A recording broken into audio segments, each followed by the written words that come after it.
Hey, it's a Lemon. Welcome to the Backlogs. Hope you're doing well. Today, we're going to revisit a little bit of magic that we accidentally stumbled upon. Several years ago, I held a one-shot contest in Dark Souls 1, and a bunch of creators answered my call, charging headfirst into the game, damage calculators in hand. And they all did an amazing job, with some of them killing every single target I had set for them, a feat I hadn't thought possible, if I'm being completely honest. But while all of the runs were unique in their own way, one run in particular struck a chord with me. I'm of course talking about Plateau Peak. While everyone else was running around collecting points and progressing through the game, he was in the Valley of Drakes, farming dragon scales. When the Four Kings one-shot was discovered, Peak was still there. When the insanity-inducing Manus fight was finally beaten, Peak was still there. And when the first runners crossed the finish line, Peak was still there. But just when I thought he was trolling me and sending me nothing but a month's worth of dragon scale farming footage, he exploded. He became the thing he hunted and proceeded to one-shot targets with his bare fists. And when he finally couldn't do that anymore, he used the bones of his brothers to finish the job. But after killing 69 targets, nice, he was stopped by the same thing that we all are in the end: time. I gave every participant 1 month to complete the run, and the dragon scale grind just took too long for him to finish the fight. But what a run! Never had I seen the dragon form used to its fullest. The power, the grace, truly peak gameplay, if you'll pardon the pun. And then, just like that, he was gone. I don't know why, but Plateau Peak disappeared from the internet, never to upload again. A true hero, he arrived in our time of need to give us hope, and then left before we grew too accustomed to relying on his strength. Thank you for your service, Plateau Peak. I hope you're well. However, ever since that run, a single thought has persisted in my brain. How far could he have gotten if he had the time? Exactly how strong is the dragon form? Could he have taken it all the way? Well, ladies and gentlemen, today I aim to answer exactly that. It's time to find out. Can you one-shot every single boss, mini-boss, and NPC with only Plateau Peak's dragon form build? But first, a word from today's video sponsor, Clash of Critters. I was kind of in the middle of explaining— Go, my rotund little fire chipmunk! KO! What do you get when you combine Creature Collection, a lane-style combat system, and zombies? Clash of Critters. Obviously. Why, what did you say? Trapped in an RV with a mad scientist, become a small child with the power to love critters until they level up and evolve, then force said critters to battle for their lives against zombie hordes. Shake it off, little buddy. It's just a zombie bite, you'll be fine. Rearrange your battalions in a way that benefits your team, or takes advantage of the enemy's elemental weaknesses, or just set them to auto-battle for you in the background so you can focus on things like making dinner or getting in those TPS reports by Sunday. And with so many weird and wacky critters to collect, you can make a team that fits your playstyle. Personally, I'm a big fan of Cindermonk. With a passion for throwing explosive acorn mines randomly across the battlefield, his whole personality screams, I have no idea what I'm doing, but I'm having a good time doing it. And if that isn't me, I don't know what is. And when it evolves, it gets even fluffier. And also has butter on its tail. Wait, what? Why would you? And if you want to discover your own spirit animal, you can use the codes HELLOTATARI and Goonbug before September 21st to get all sorts of free goodies, including a Goonbug. Unfortunate name there, my guy. If you're a fan of Cindermonk, or curious to see the evolution that's even weirder than this Goonbug's name, download Clash of Critters today, and you too can pit a bunch of cute and cuddly critters against the undead hordes. Link in the description and pinned comment down below. Now then, let's discuss the rules to this theory crafting adventure. The goal of this run is to one-shot every target from the contest, all 130 of them. But in order to accomplish this, we are only allowed the following: any attacks granted to us by dragon form, whether that be claws, headbutts, or flames, dragon weapons, which are easily determined by the fact that they require dragon scales to upgrade, and any and all buffs that we can find. Magic weapon, power within, gold pine resin, all that jazz. So with that in mind, let's not waste any time. As a starting point, you've got 3 options, depending on how pure you want the run to be. If you want to imitate Plateau Peak, you can start the run at Firelink Shrine, then make for the Valley of Drakes, where you'll farm drakes for 80 scales. This takes a while. Maybe grab the red tearstone ring while you're down there to help speed things up. After you've got those, you can immediately make your way down to Blighttown and eventually Ash Lake, where you'll join the Path of the Dragon. And after gifting the Stone Dragon 80 scales, you'll unlock both the Dragon Headstone and the Dragon Torso Stone, as well as gain the buffs of being +3 in the Path of the Dragon Covenant, which I'll talk about in a minute. Alternatively, you could forego using weapons at all and simply start by heading to Ash Lake and the Path of the Dragon, as the mere act of joining the Covenant grants you the Dragonhead Stone. But then you'll have to grind out the 80 Dragon Scales with just the Breath attack, which isn't bad, but isn't great either. Or option 3, you can have fun immediately by giving yourself the Dragon Stones and being a dragon from the start, clawing your way through Dreglings like they're paper, and even netting yourself your first point. Because lo and behold, using the Dragon Shout and doing a jumping strong attack down onto the Asylum Demon will kill it in a single hit. Amazing start. Let's go with that one. Technically, the Asylum Demon counts as 0 points, since it wasn't part of the one-shot contest, but it's still fun to know that it can be one-shot. And with our new claws, we can rip our way through the drakes, and eventually bring our 80 scales to the Stone Dragon. And now, the fun can begin. For those that are unaware, the Path of the Dragon has 3 tiers in its covenant. Each tier makes the Dragon Breath and the Dragon Shout stronger. Dragon Breath is a terrible weapon to begin with, and is unaffected by any stats or buffs, so the bonus damage it gets is pretty negligible, but the real bonus is the Dragon Shout. Not only does it act like the Force Miracle in that it pushes enemies and deflects arrows, but it also deflects firebombs and other thrown objects, and it gives you a temporary damage boost. Starting at a 25% damage boost, getting up to +3 will net you a 35% damage boost for about 5 seconds. That's some hefty damage. Combine that with the Dragon Claws, which have a static 400 attack rating, and you've got one hell of a start. Unfortunately, the Dragon Claws can't be upgraded or buffed with spells or resins, but you almost don't need to. And to illustrate this, I think it's time we started collecting some points. Oh, don't you worry, bud. You'll get yours soon enough. First things first, I do my best to get comfortable with my new powers, learning how best to utilize them to defeat my enemies, and once I've done that, it's time to give them a test. A Dragon Shout to give me 35% more damage, followed by a parry and a riposte. Now, unfortunately, the roar buff wears off before we can get the second hit of the riposte, but our damage is so high that it doesn't even matter. And with the Black Knight dead, our next target is the Taurus Demon. With the red Tearstone ring we picked up earlier equipped, we can use the crossbowmen to get us into danger range, then immediately get distracted and quit out, taking our newfound power down to Havel, where we can one-shot him as well. The riposte wasn't enough to kill him when we were at full health, but with the power of RTSR increasing all of our damage by another 50%, we can chew our way through his armor. But will it be enough to kill an actual boss? Surprisingly, yeah, it will be. And that wasn't even with a proper strong attack plunge. Rounding the corner, Solaire confuses us with an enemy and attacks us in a fit of fear, and we are forced to defend ourselves. Unfortunately, our claws are too strong for their own good. And with our soul already damned to hell, we might as well begin the NPC killing spree, roasting the undead merchant alive with a single button press. Back at Firelink, the crestfallen warrior tries to finish me off, but as to be expected, his fear gets the best of him as he attempts to avoid my flames. Ah well, 0 shot still counts. Karma comes for Petrus far earlier than he expected, with an unbuffed parry and riposte being enough to end his miserable life, and the Black Knight at the top of the undead parish goes down with a single riposte and a hard thud. Being a cheapskate and not wanting to use an alluring skull, I missed my jump attack on the Warpig, but it didn't matter that much. Man, I sure am glad I did all those weapon showcase videos. Knowing that the jumping strong attack is the strongest hit of every weapon is really helping against enemies that have no riposte animation. But after letting Lautrec out of his cell, and then forcing him back into it, we now have the Fap Ring, and have killed everything in the Undead Burg and Parish outside of the gargoyles. And this is where I'm starting to get worried. I mean, yeah, we've got the Roar and the Red Tearstone Ring, but surely a jump attack— oh okay, never mind, it's dead. Guess that's the power of a +3 Dragon Shout. We can even knock the gargoyle around a bit beforehand. Wild stuff. But with that done, and the first Bell of Awakening rung, we're just shy of 25% of what Plateau Peak accomplished on his own run. Let's keep that momentum going.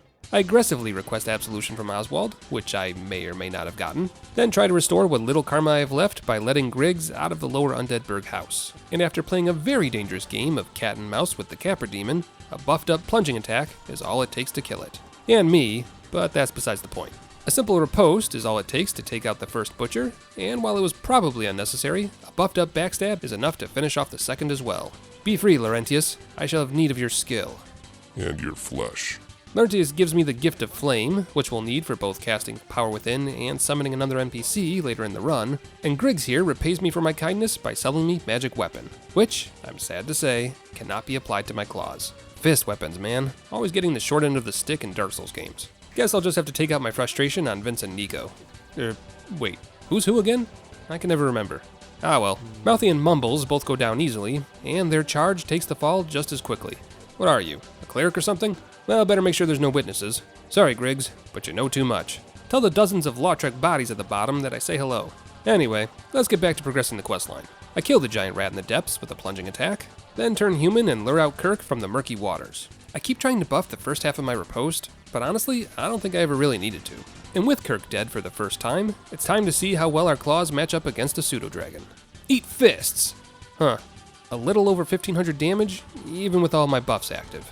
Considering it has 4660 HP, we're just a bit short. Let's come back to this one later. But with the Gaping Dragon still standing, we're stuck going backwards through Blighttown. Not so fun fact, did you know that you do regular fist damage when fighting on a ladder, despite your fist being a claw? Never change, Dark Souls. Never change. But with a quick roar and a jumping strong attack, the Blighttown parasite meets its end, and power within is now ours. Which means our damage just rose by another 40%. Or at least, it would be a 40% increase if we used it on its own. But Dark Souls math is weird and multiplicative, which means we just got a massive power spike. Here, allow me an example. If we cast Power Within, and then buff ourselves with our roar, instead of needing a jumping strong attack, we can just lightly paw at this channeler instead. No Tearstone Ring either, which means setting up to kill smaller targets just got a whole lot easier. But the same isn't true for bosses. We'll need every single advantage we can get, especially since this boss took Plateau Peak of +5 Dragon Greatsword to kill. But I got a funny feeling that we don't need it. All it takes is a little ingenuity. It's even stronger than I thought. That's 2 Bells of Awakening rung, and all we've used is Dragon Claws and buffs to get here. Amazing. But with Quelaag dead, and her sister's servant Ingi removed from the chart as well, I let the fair lady live just a little bit longer. Something tells me we'll need her around to maximize our points. But the same can't be said for her brother, Ceaseless Discharge, who, after wildly misjudging where I was standing, completely whiffs his attack, which leaves me free to jump up on top of his arm, and, after a running head start, lets me jump on down to the front of his face, doing 5 separate hits with a single button press as we gently glide down his arm. Easy game for babies. Come on, you stupid bird, that's right. You idiot, I'm not an egg at all! Anyway, back to the Undead Asylum, where we take not 1, not 2, but 3 targets with a riposte. You know, I'm starting to think JK lied to you all about my parry skills. Oh hey, I got the doll. Anyway, rather than throw ourselves at the Stray Demon, which I know is a waste of time, let's push forward into the catacombs, yeah? We say hello to Patches, giving him a punch of camaraderie to the shoulder, quickly collect the Dark Moon Seance Ring for later, and then completely destroy any chance of me having good RNG in later runs. Seriously? Again? But there's still 4 targets down here in the catacombs, 3 of which I can kill. The Black Knight, Pinwheel, who is unsurprisingly easy to kill so long as you avoid the flames, and the Bonesmith, Vamos. You know, I've never actually fought him before. I wonder what— oh, okay, he spins to win. Guess that's just a skeleton thing, huh? Shame you can't spin away from inevitability. Another parry, another riposte. What the? Royal Helm? I've literally never seen this before. I've been playing this game for over a decade. How am I still finding new items? Clearly I am not a capital G gamer. As evidence of that, please enjoy this footage of me getting absolutely curb stomped by this Black Knight in the Tomb of the Giants. Joke's on him though. I put 3 bottles of mineral oil all over that ledge before he got there, which means he should just about— yep, there he goes. A 0-shot kill. Who's the capital G gamer now, bitch? And to add a little extra salt into the wound, I traveled over to Darkroot Basin to find his cousin, who I promptly parried into non-existence. And since we're here, we might as well go and collect several of the points around Darkroot that we can get at this point in the run. There's the 2 Forest Covenant Knights, who unlike their brethren, don't respawn, which I never fully understood, but won't argue with. And there's Ferris, who foolishly puts her bow away in favor of a falchion, giving me all the opportunity I need to finish the fight. And that, unfortunately, is about as far as we're going to be able to go on claws alone. There might be a few smaller targets still hiding amongst the reeds, but almost everything beyond this point is just a bit too strong, which means it's time to pray to our Lord and Savior, the Stone Dragon, for the answer to our problems. Behold, the Dragon Greatsword, given to us for our heavy dedication to bringing back the glory of the dragons. And definitely not just stolen from the dragon when he wasn't looking. At +5, this weapon is an absolute powerhouse. Like most other dragon weapons, it has no stat scaling, so having more or less strength won't help us. But when combined with our multiple buffs, it's a force to be reckoned with. And that's if you only hit your targets with the shockwave. Imagine how strong it gets if you hit them with the blade as well. You know what? Don't bother. I'll just show you. And with the tail of our dragon savior in hand, we're about to have an incredible influx of points. One could argue that I should have done this a long time ago to lessen the burden, but I didn't get this far in life making smart decisions. I got this far with persistence, patience, and making smart decisions. But don't get too comfortable just yet. While this sword is going to solve a long list of problems for us, it's not the best option available, which is horrifying to think about. No, the actual strongest dragon weapon available is the Dragon King Great Axe. Why? Well, I'll show you in a minute. Can't give you all the answers right away now, can I? I'm sure a number of you already know the answer already, and I have shown footage of the piece that will put our damage over the edge, so this isn't some lame, you couldn't possibly have known the answer because you didn't have all the pieces situation. But considering I wasn't really aware of this fact until I started deep diving into the game, it's okay if you don't know. I'll give you a hint. It has something to do with the color blue. Give it some thought now. While you ponder that, I've more or less cleared all of Sen's Fortress. We've killed Prince Ricard, used the power of the Hornet Ring against the Crestfallen Merchant, and killed all 4 Titanite demons that were roaming around in the muck. For those of you who are listening but not watching, that puts us at a solid 54 points out of 130. And after slamming our new blade into the 2 giants that work here, that's another 2 points to our name. We are rapidly closing in on Plateau Peak's original count. But now for the hard part, the Iron Golem. This boss is a hard wall for the run. If only we had a way to do more damage. Oh right, we can. Time for that super secret technique I was alluding to. The Dragon King Great Axe, which can obviously be buffed with our usual gambit of spells, can also be given the magic weapon buff, which means it can also receive resins and any other buffs we can find. Goodbye, Iron Golem. We hardly knew you. Oh. Oh no. Is this it? Is this the end of the run? I mean, there's a few more points we can probably grab around the map, but we're not even past Plateau Peak's original amount. Surely this can't be it. And it wasn't. Despite it taking me almost an hour of attempts to get it to happen, there was one more possible damage boost hiding in the arena. Because after talking with a fellow deranged lunatic, J.K. Leeds, he pointed out that there was one technique some of the runners used during the contest that I had been neglecting. Instability damage. If an enemy is in midair when you hit them with an attack, you get a whopping 40% damage boost, which means the Iron Golem can be killed with only melee weapons after all. Stone Dragon be praised. The run's not dead yet. Which means it's time to move forward, into Anne Orlando, and if all goes well, the second half of the game.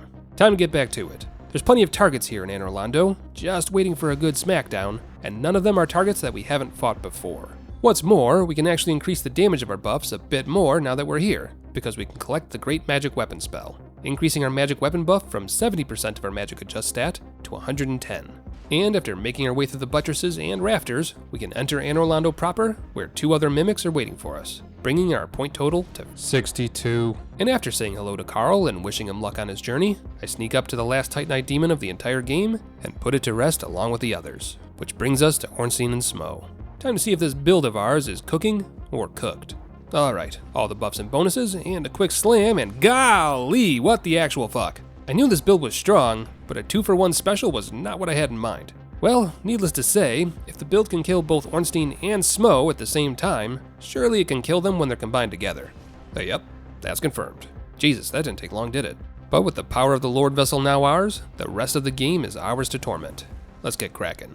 I send Carl on his merry way down to Blighttown, because that seems like a reasonable and sane thing to do. Head back into the Tomb of the Giants to finish off Paladin Leroy before I inevitably forget and miss the points forever, then immediately hit a hard wall with Nito. Amazing damage, but not even close to enough for a one-shot, which means it's time to go find more ways to up the damage of our build. And I think I know just the place to go.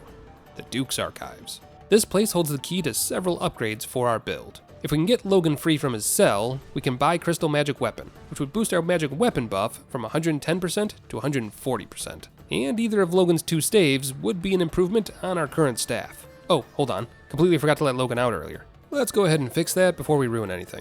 Okay, now we can work on freeing Logan from the Duke's Archives. I swear, there's so many moving parts to this game.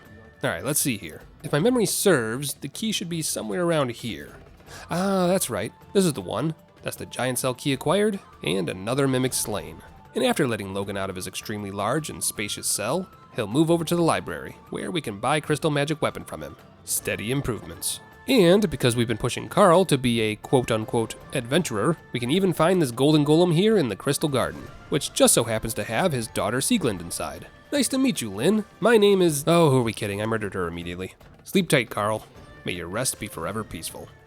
You know, now that I think about it, we've got a few more storylines we can wrap up. I upgrade my Pyro Flame with Laurentius, then make sure to properly thank him for his service, and with our Pyromancy Flame now at plus 10 or higher, Quaylana is suddenly visible to our heathen eyes. Shame she doesn't sell anything dragon related. I feel like we could have been friends. Speaking of people not selling the goods I need, let's go visit Rickert. A lot of contestants struggled with finding a way to reach him, but such problems are non-existent for a dragon. And on that note, let's use the same solution against a female undead merchant. Don't fix what isn't broken, am I right? Hey Crystal Man, I heard you like crystals, so I got you some crystals for your crystals. Hope you like them. But now for the real test. There's a lot of pretender dragons lurking around Lordran as of late, and the stone dragons do not suffer counterfeits. So let's go make sure that any and all of the false dragons are removed from the equation, yeah? I head to the Valley of Drakes to remove an undead blight from the land, then return to the depths to exact my revenge on the Gaping Dragon. Man, that feels good. With the Gaping Dragon dead, surely the undead dragon in the Painted World is... I guess it's a bit tougher than I expected. Sounds like we're gonna need even greater strength if we're gonna kill all of the false prophets amongst our ranks, which means we're going to need to find another way to increase our buffs. A difficult task to be sure, but not one that I plan on shying away from. We've got two options. We can either increase our base damage, which isn't really a possibility at this point in time, or we can find a way to increase our buff damage. And while I think I know how to do that, it's going to take some conniving and trickery to get it. But this is just something we're going to have to do. Picking off smaller targets like Kirk and the blacksmiths is easy enough with our current build, but without a damage boost of some kind, there are a multitude of bosses that are simply out of our reach. Not all of them though. Some, like Sif, are finally willing to accept their fate. Good dog. In any case, let's see if any of my ideas hold water. I make my way into the crystal caves, killing the golden golems as I go, even if the second kill was a bit sloppier than I would have liked. Still counts though, and while I have no delusions that my build can kill Seath, it can get another dragon weapon, Seath's Tail, the Moonlight Greatsword. Much like the other dragon weapons, this one also has a weapon art attack, and unlike the others, it scales with intelligence. Considering some enemies have very poor magic defense, this just might be enough to clear some harder targets. Maybe. Time for some trickery. I tell the fair lady that I'm actually on her side, and definitely didn't kill her most loyal and annoying follower right in front of her earlier. And for my new loyalty, I'm rewarded with a shortcut past the demon Fire Sage. A reward that I immediately abuse by slaying the fair lady's sister, followed by her most dedicated tier 3 sub, Kirk. Don't worry everybody, he's dead for real this time. In regards to the Moonlight Greatsword, it's doing decent damage, but nothing to get too excited about. It is great at killing bugs though, you gotta give it that. But with the Chaos Servants decimated beyond repair, it's time to trick our way into another covenant. I betrayed the poor bastards 5 seconds after initiation. I mean really, I already killed 3 of your members, what did you think was going to happen? Ah well, suffer not the fools of the world I suppose. And with the Forest Covenant removed from our list, we can move on to bigger and better things. I make a quick stop to the Painted World to slay Jeremiah in an attempt to ignore the fact that I need to finish that Demon Souls challenge run I've been cooking up. Then tried my hand at Priscilla, but failed pretty miserably. You know what else is pretty miserable? The Hydra. You have like 8 heads. How did you miss? Whatever. That's another point added to the pile. Not only that, but we now have access to the DLC after freeing Dusk and tenderizing the Blue Crystal Golem in the Duke's archives for the Broken Pendant. Not that we'll be able to do much with the DLC, but at least we'll be able to definitely put the DLC to rest with the knowledge that I guess we can do something with the DLC. I could have sworn that the DLC bosses all had crazy defenses, but I guess that doesn't apply to Ian. Or Elizabeth. But with that complete, there's one more deception we must perform. One that I've been putting off for as long as I can. We must join forces with the ones who have allowed the abomination Priscilla to live. At least in appearance, anyhow. Do this, and we can access one of the strongest buffs in the entire game, Dark Moon Blade. At the highest rank of the Dark Moon Blades, this increases our magic buff to 210%. Combine that with the fact that the Dark Moon Talisman's magic adjust stat is 240, the highest magic adjust stat of any talisman, and our damage just increased significantly. Or so I thought. You'd think all that math would make for a bigger number, but compared to our Crystal Magic weapon buff, it's only an increase of 120 damage against the Stray Demon. But it's not all for nothing. Turns out the Stray Demon is just really resistant to my attack, because against the Undead Dragon in the Painted World, this build gets the job done just fine. Up to and including the Abomination herself. And as much of a relief as it is to have the Pretenders dead, there's still a lump in my stomach. If an enemy is resistant to magic, all the damage boosts in the world aren't going to get us across the finish line. And even if we can take advantage of instability damage, it's just not enough. Which means we're gonna need a different damage type. Luckily, there is one, the Sunlight Blade, which grants the user a 180% buff of lightning damage to their weapon. It's not quite as strong as the Dark Moon Blade as far as numbers go, but lightning resistance isn't exactly common in Dark Souls, so it might just be enough for a few targets. Only one problem though. In order to obtain it, we're going to have to give up the powered up Dark Moon Blade, because the only way to get it is to kill Gwendolyn. But at this point, we're out of options. There's very few points left on the table, but these are the only targets left on my list. And as you can see, they're either too beefy for our current build, or trapped behind bosses that I can't kill in one hit. This is it. We've hit true desperation. Goodbye, my old friend. Know that you died getting us to a greater milestone than I ever thought I could achieve. I go through my target list systematically, one by one removing the NPCs that have no further purpose. And once that's done, it's time for the final betrayal. One final push towards the brink. Time to see if we remain in the dark or ascend to the light. I slash my way through the blades of the Dark Moon, destroying their bodies as well as their souls, not even bothering to apply all of my buffs. A lion does not care for the opinions of sheep. Now all we need to do is remove the shepherd. A simple task. The Dark Sun is no match for our brilliance, and with Gwendolyn defeated, we can claim our final prize, Sunlight Blade. Time for one last gambit. A gambit that doesn't pay off. Despite all of that, the damage is worse. After doing some research, it appears that only a few of my remaining targets are weaker to lightning than they are magic. And though it gets me close, it's just not quite enough to give me any more points. Even Artorias, who is weak to blunt damage and lightning damage, can't be killed. Disastrous. So that's it. There's no final push into greater pastures. All we have left is table scraps. I collect the final NPC available to me, and despite giving me a point, his laughing smile reminds me that I've failed. 21 points shy of perfect. To be fair, I didn't think we'd actually get this far. Kinda incredible when you think about it, considering the limitations I've put on myself. And thinking back now at the end of it all, there might have been a few more points I could have gotten. Do more of the bosses than I realize have instability damage that I could have taken advantage of? Maybe. But I'll leave it in the hands of the community to find that out. Maybe this is the push I needed to actually complete the one-shot challenge myself. I already got 109 points doing a challenge run of the contest. How hard can the real thing be? And who knows? Maybe, just maybe, I've missed something about these amazing weapons. And with the right circumstances, they just might be able to go a little further.